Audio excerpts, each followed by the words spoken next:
এ সময় অসংখ্য মানুষ নাচছে আর হাজার হাজার মানুষ সেই নাচ দেখে হাসছে। নাচ দেখে হাসতে হাসতে তারাও সেই নাচের দলে যোগ দিচ্ছে। এভাবেই সময় বাড়ার সাথে সাথে নাচতে নাচতে মানুষজন অতিরিক্ত ক্লান্তিতে স্ট্রোক করে মারা যেতে শুরু করে। এভাবেই নাচতে নাচতে প্রতিদিন গড়ে প্রায় 15 জনের মতো মানুষের মৃত্যু হতো। হ্যালো বন্ধুরা, রহস্য বিচিত্রার আরও একটি নতুন ভিডিওতে স্বাগতম। বন্ধুরা, বৈচিত্র্যময় এই পৃথিবীতে কত যে অদ্ভুত ঘটনা ঘটে তার কোনো হিসেব নেই। পৃথিবীর ইতিহাসে তেমনই একটি অদ্ভুত ঘটনা হলো ডান্সিং প্লেগ। এই ডান্সিং প্লেগের কারণেই শত শত মানুষ কোনো উপলক্ষ ছাড়াই নাচতে নাচতে মৃত্যুবরণ করেছিল। মানুষের সহজাত প্রবৃত্তি হলো সে সহজে মরতে চায় না, কিন্তু সেদিন কি এমন হয়েছিল যার কারণে শত শত মানুষ নাচতে নাচতে মৃত্যুবরণ করেছে?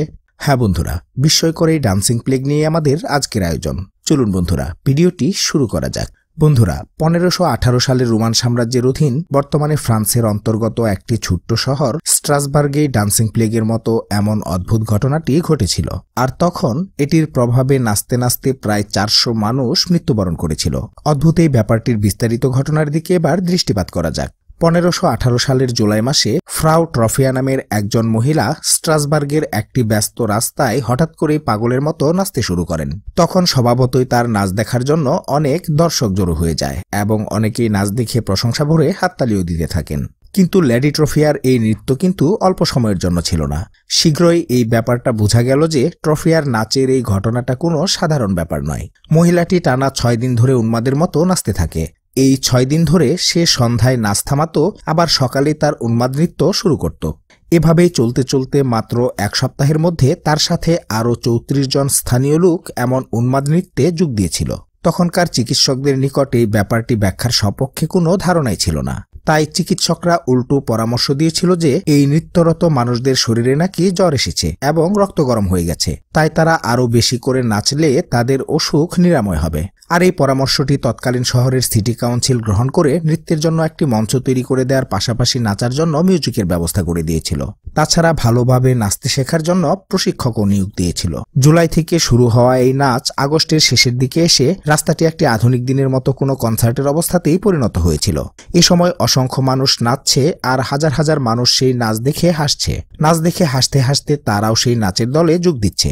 এভাবেই সময় বাড়ার সাথে সাথে নাচতে নাচতে মানুষজন অতিরিক্ত ক্লান্তিতে স্ট্রোক করে মারা যেতে শুরু করে।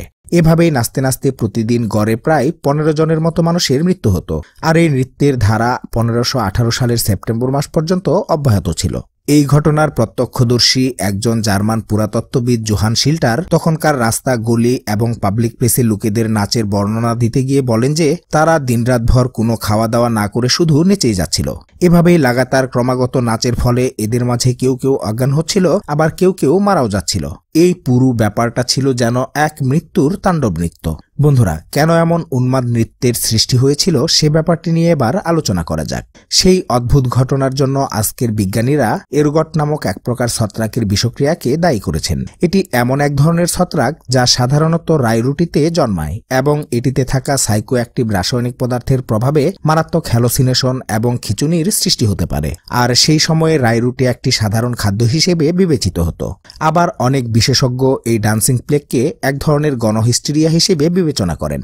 গণহিস্টেরিয়া হলো এমন একটি ব্যাপার যেখানে অনেক জনসংখ্যা অজানা কোনো ব্যাখ্যাতীত কারণে প্রায়শই একই ধরনের উদ্ভট আচরণ প্রদর্শন করে। এডিনবার্গ ইউনিভার্সিটির সায়েন্স স্টাডিজ ইউনিটের লেকচারার ইভান ক্রেজিয়ার এই ঘটনার জন্য এরগট ছত্রাকের প্রভাব সম্পর্কিত তত্ত্বকে সমর্থন করেন। তিনি বিশ্বাস করেন এই ঘটনার প্রথম নর্তকী লেডি ট্রফিয়া ইরগট বিষেরই শিকার হয়েছিলেন, আর তার নাচের উন্মত্ততা গণহিস্টেরিয়ার প্রভাব ফেলেছিল, যার ফলে অন্যরা পরে এতে যোগ দেয়। এ ব্যাপারে জন ওয়ালার নামের আরেকজন বিশেষজ্ঞ তত্ত্ব দেন যে নানা রকম রোগসুখ, অনাহার এবং স্ট্রাসবার্গের মানুষের কুসংস্কারপূর্ণ বিশ্বাস স্ট্রেস সম্পর্কিত সাইকোসিসকে প্ররোচিত করার ফলেই 1518 সালে ডান্সিং প্লেগের মতো এমন অদ্ভুত ঘটনাটি ঘটেছিল।